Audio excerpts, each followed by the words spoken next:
Okay, class 8 GSAB Social Science History Chapter 1 Arrival of Indians, Europeans in India.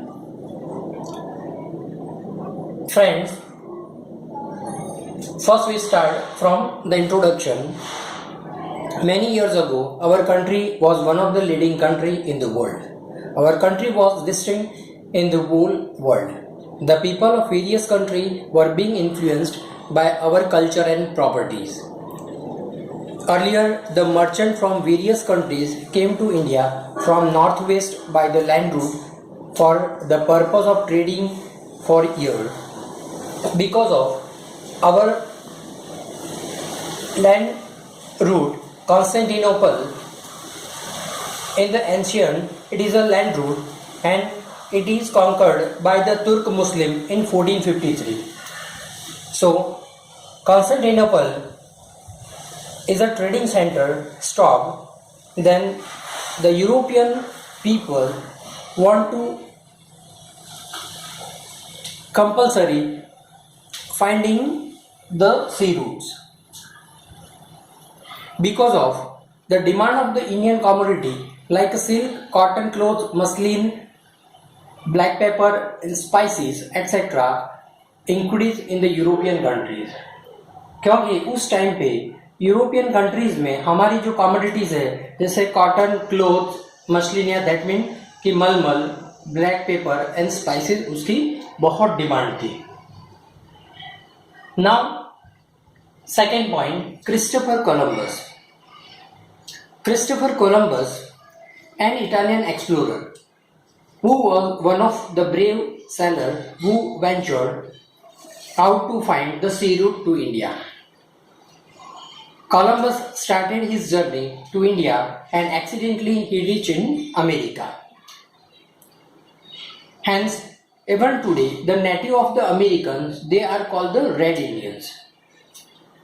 But Christopher Columbus did not know about he found in America. He only understood this is the India at the end of his life.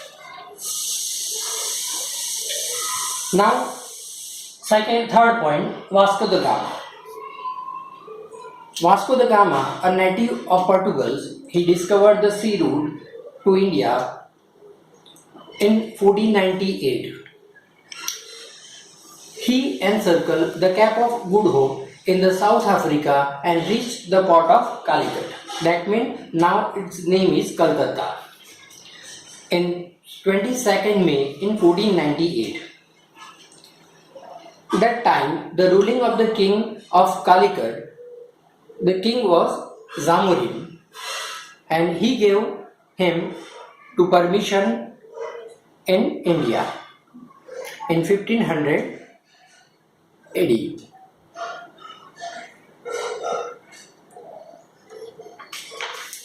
Now, fourth point, end of the Portugal. The fourth point, end of the Portuguese rule. In the beginning of the 17th century, the Portuguese expanded their trade to Bengal. At the time, the Mughal Emperor Shah Jahan ruled India from Delhi. The Subedar of Bengal complained to Shah Jahan about the behavior of the Portugals. Thus, the fort of the Hooghly was demolished and ships were burned as per the order of the emperor. Then after the Portuguese rules came to end, exception of Diu, Daman and Goa. Exception of Diu, Daman and Goa, तब तक पोर्टुगल के बाकी हर जगहों पर उनका यहाँ पे ruling खत्म हो गया था. ओनली जो 3 प्लेस थे वहाँ पे ही उनका रूलिंग चल रहा था. Now next fifth point, the Dutch. After 100 years of the arrival of the Portuguese, at the end of the 16th century, the Dutch of the Holland, now its name is Netherlands, came to India for trading. They established fort at the Pulicat and Madras. They also established their trading center in Agra in 1663. Now, Next point, British interest in India.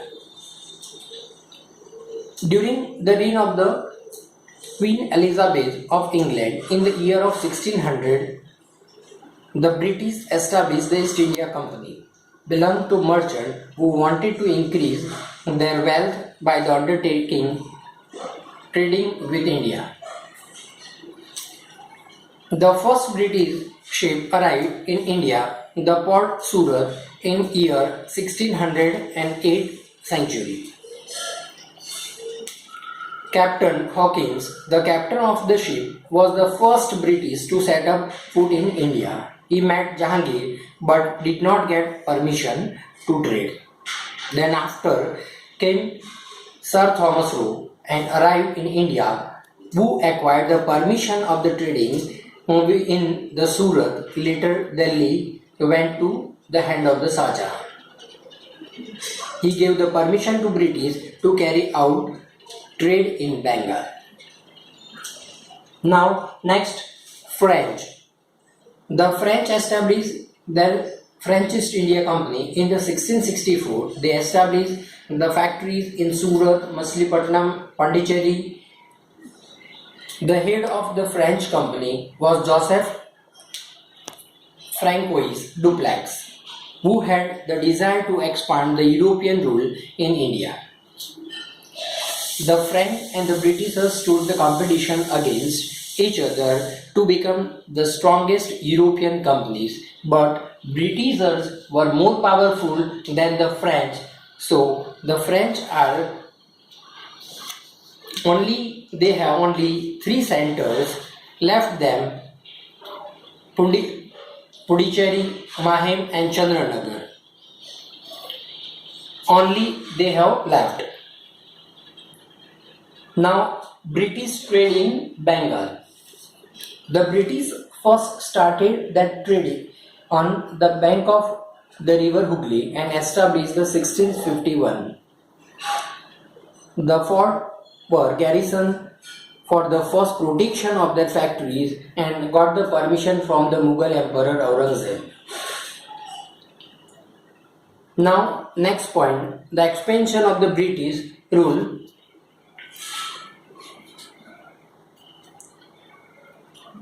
The East India was in the race of the earn more and more money. As order passed in Bengal, only the company available the benefits, the free trading. However, many officers who were engaged in the private trade did not pay taxes.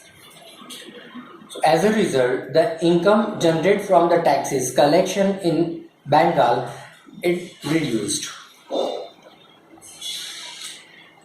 Therefore, the Nawab Bengal Murshid Quli Khan, the dispute debt and recurring even during the time of the Alivardi Khan. After Alivardi Khan, his son Siraj-ud-Dowla took charge and he get involved in the major battle with the Britishers. Now, Battle of Plassey. In the Battle of Plassey, Plassey is named from the Palash. Palash that means आज हम जानते हैं कि पलाश एक tree का नाम है, उसका नाम खाखरा, अभी जो हम गुजराती में उसको खाखरा ट्री बोलते हैं, जिससे होली के कलर्स और सब कुछ होते हैं. तो सिराज-उद-दौला became the Nawab of Bengal in 1756.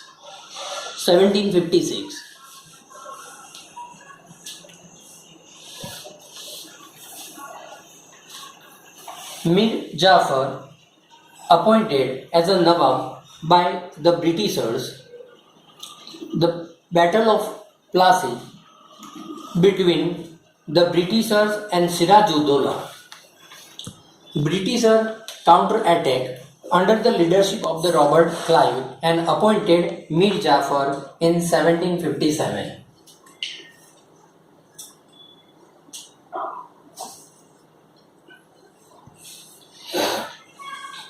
Thus, this war is considered to be a turning point in the history of India.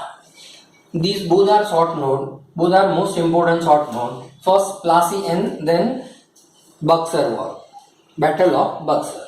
Now, last point, Battle of Buxar. The East India Company appointed Mir Jafar. Mir Jafar became the hostile trader. The company decided to replace him with his son-in-law Mir Qasim. Mir Qasim was an efficient, disciplined, and clever ruler. Because of non-payment of taxes, the problem arose between the Britishers and Mir Qasim in 1763. Then, in 1764,